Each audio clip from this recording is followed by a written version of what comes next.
Dans la prochaine vidéo, Violette va nous parler des différents matériaux pour le paillage.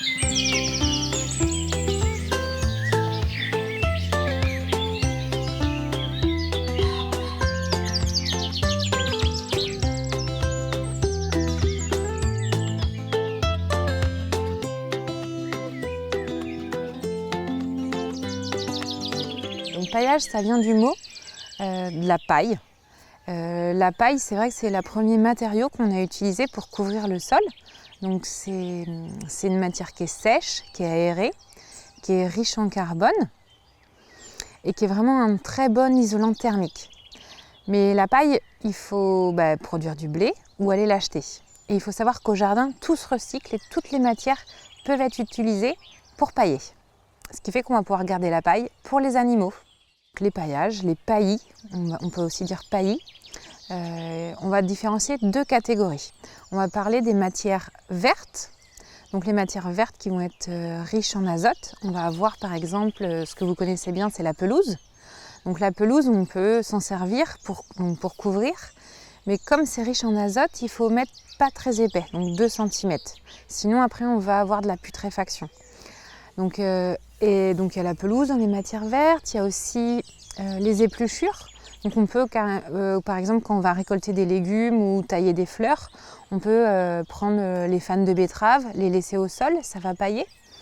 On peut couper des fleurs et les laisser au sol. Donc ça va être tout ce qui est matière verte.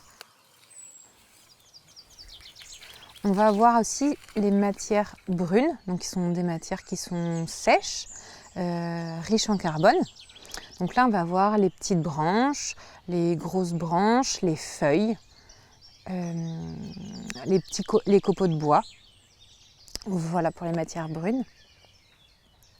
Et après, les matières brunes, comment on va pouvoir... donc ça va être des matières qui sont assez grossières.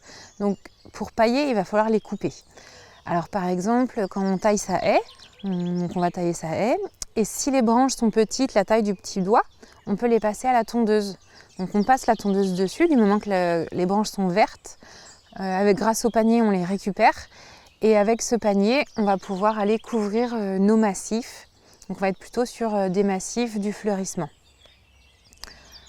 Après, si on a des plus grosses branches, il va falloir utiliser un broyeur adapté. Donc il y a des broyeurs, différentes tailles, on dit du 45 mm, du 55 ou des très gros broyeurs.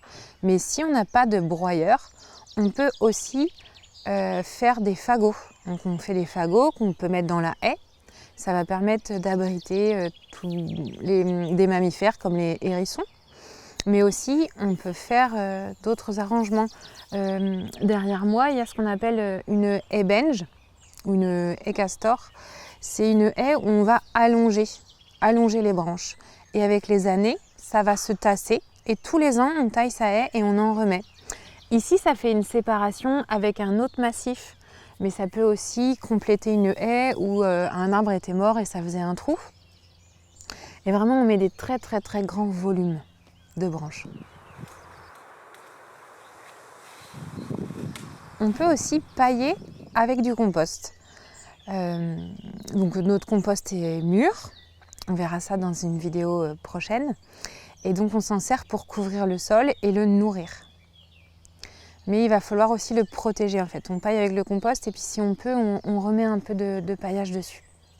On va les pailler sur des cultures qui sont gourmandes en compost. Donc par exemple les fraisiers, les courges, les tomates. Parce qu'elles ont besoin d'un grand apport nutritif en fait pour avoir une belle production. Les rosiers aussi aiment bien avoir du compost si on veut avoir des belles fleurs. Ça va se dégrader en fait, ça va se terminer à se composter sur place. Et en fin de saison, on va repailler par-dessus le compost.